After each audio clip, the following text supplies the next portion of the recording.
Taoiseach, Judge Laffoy, members of the Assembly. Like the other speakers, it is a great honour for me to be present here today because I think you, the members of the Assembly, have an absolutely unique opportunity to take part in the decision-making process.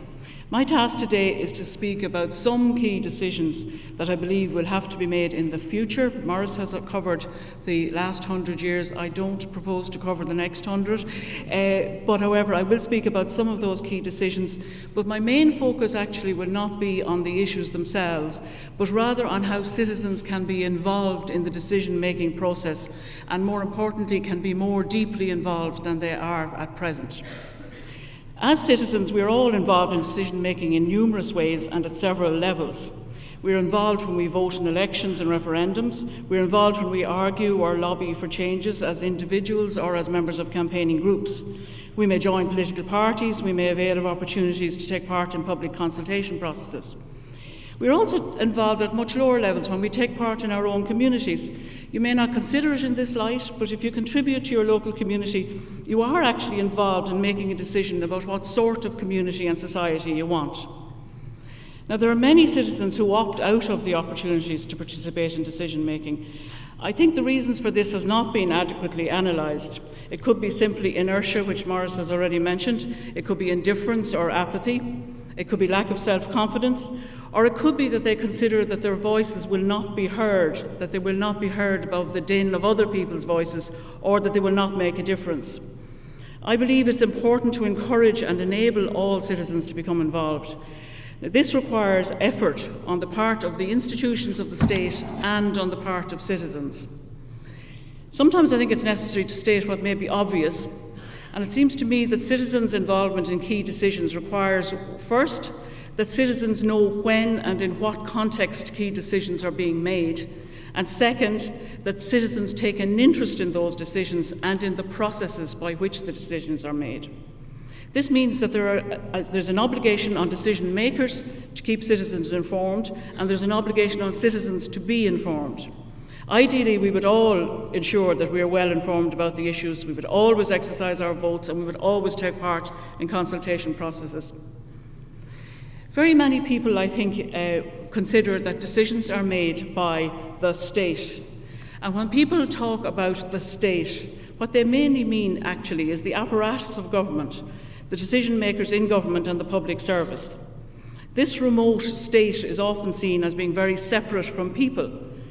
The state makes decisions about taxes and benefits, it imposes laws, it is criticised if it fails to adequately provide for various individuals or groups. But actually the state is us, the people of Ireland. The American Constitution puts it rather well when it starts off with "we, the people." The apparatus of the state belongs to us, it's ours. I accept that many people feel excluded and do not regard themselves as part of the state, but if we are to be active and involved citizens, we have to first of all recognise that we are the state. We decide what kind of society we want, and we design the institutions of the states to meet our requirements. Now, the decision makers, the national government, local government and various state bodies, as I said, have an obligation to keep citizens informed, and they fulfil this to a greater or lesser extent.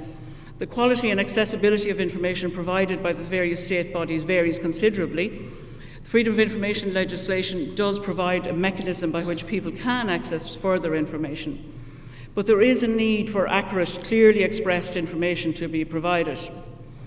If the institutions of the state were working perfectly, and I think we would all accept that they're not, but if they were, there wouldn't be a need for institutions like ombudsman offices, or indeed the Citizens Information Board, of which I happen to be the chair, to act as a conduit or mediation point between citizens and the main institutions. However, at present, these conduits are essential to facilitate citizens to find the required information and to enforce their rights. In practice, however, much of the information about policy issues to which citizens are exposed comes through the lens of the media or of activist groups, and this lens often distorts the view. Now, activist groups don't purport to provide unbiased information, but the media do. In Ireland, we are fortunate not to have the completely polarised views which are on display in US TV channels. However, even our respected media outlets are not immune from giving a distorted picture. Sometimes they do transmit information adequately, but very often they do not use neutral, objective language, and therefore do not provide the sort of unbiased information which citizens need if they are to make an informed decision. I could quote from many of the papers during the week in their descriptions of the budget on how they use unbiased and not clearly correct language. The best place to find it, I think, though, is in the property section, where one of the more highly regarded media outlets described very recently the price paid for an expensive house in Dublin as evidence of a return to rude good health of the property market. We all know the property market is totally dysfunctional, and to suggest that rising house prices is a good sign is obviously biased. The language in which citizens get their information needs to be neutral. Loose and not generally intelligible language is very frequently used when discussing economic issues in particular. An understanding of economic issues is absolutely essential for full participation by citizens in decision making. The social media, for example, provides powerful methods of communication and could be used more effectively by state institutions in communicating with citizens. Unfortunately, however, it also facilitates commentary that can be appallingly crude and disrespectful. As I've already said, citizens have responsibilities as well. We have a responsibility to inform ourselves and to take part in decision making. As well as elections and referendums, there are lots of processes in place for direct consultation with citizens. This is one of them. The planning system provides such processes. There are public consultations on various policy issues at different times, but the degree to which citizens involve themselves in those processes is quite limited. The introduction of pre-legislative scrutiny process in the Oireachtas allows for citizens to express their views, and of course citizens can always tell their elected representatives their views. However, it seems that in Ireland the interaction between citizens and their elected representatives seems to be mainly concerned with personal rights and entitlements rather than with the wider policy issues. There are many NGOs and voluntary groups who are actively involved in the decision-making processes and are directly consulted by government agencies in a number of areas. These consultations are sometimes described as enabling the involvement of civil society in decision-making. Many of these voluntary groups are also providers of services on behalf of the state. We need to be very careful not to assume that consulting with the voluntary sector is the same thing as enabling and encouraging citizens to be involved. It means that a number of citizens are involved, but further efforts are required to ensure that all citizens have the opportunity for involvement. We also need to consider why some issues generate more heat than light and attract more opposition. Is it because a forceful personality or group take up the issue and create the space for that to happen?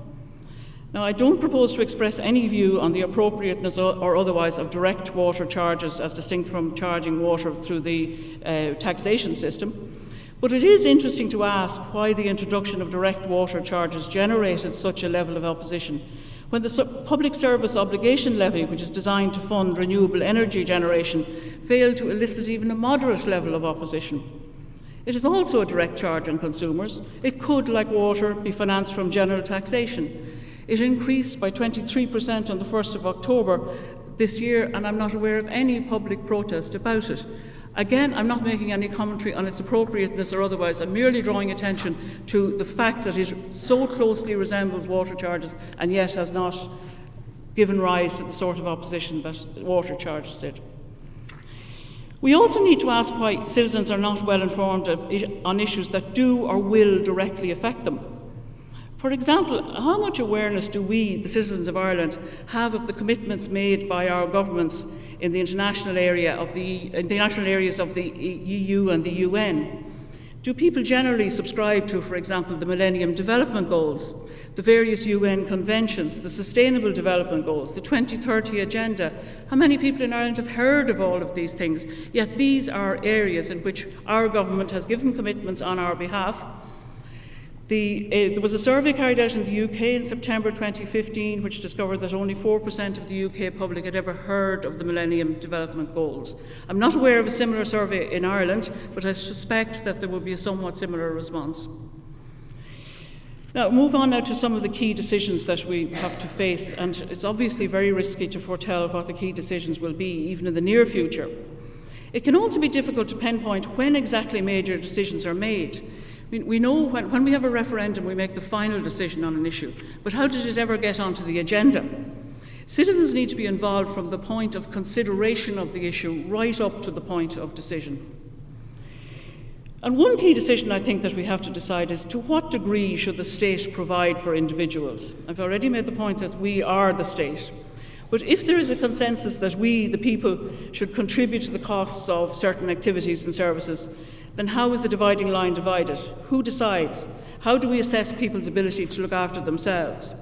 A good example is in the child area, where the state contributes to the cost of rearing children through child benefit and does that on a universal basis, but then also contributes on a needs basis, on a means-tested basis to the other costs involved.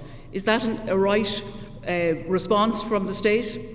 Similar issues about universal benefits and targeted benefits arise in the case of third-level education, provision for older people and for people in need of housing.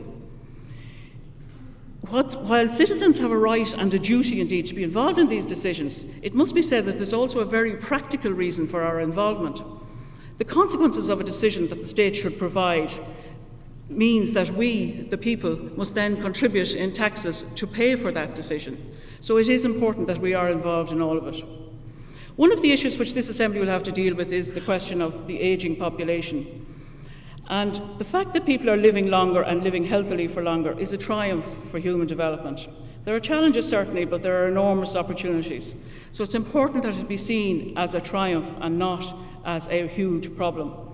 Again, language is very important here. Describing people in their 60s as elderly with the implication that they are frail and less able than the others is no longer appropriate. I should add, I'm in my 60s myself. So phrases such as demographic time bomb, for example, which is used in relation to the issues facing us in relation to older people, these are emotive phrases and they are not conducive to rational debate and decision making. It is also important to maintain a historical perspective on all of this, as Maurice has already mentioned. The welfare state, which most of us take for granted, has only been in existence for just over 100 years. That's a very short time in the history of the human race, but life expectancy has improved dramatically in that short period, and decisions taken 100 years ago are not necessarily the right decisions for now. For example, there is understandable reluctance to increasing the age at which the state pension, or the old age pension as we used to call it, is payable. But I should have to point out that it was introduced in 1909 at a time when most people started work at 14 and the vast majority didn't live long enough to actually draw down the pension. In fact, the then pension age of 70 was chosen precisely on the basis that very few people would qualify. We are now in a situation where most people don't start to work until they're in their 20s, and they have a reasonable expectation of living for at least 20 years on said state pension. So clearly some rethinking has to be done in that area. Another big issue facing us is the whole issue of Brexit. We did, as Maurice pointed out, join the then EEC in 1973, and we have in general been very active and fortunate members, I would say, of that institution.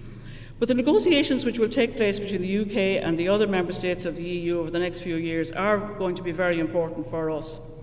Citizens of all EU member states need to engage with this process, and decision makers need to facilitate that engagement.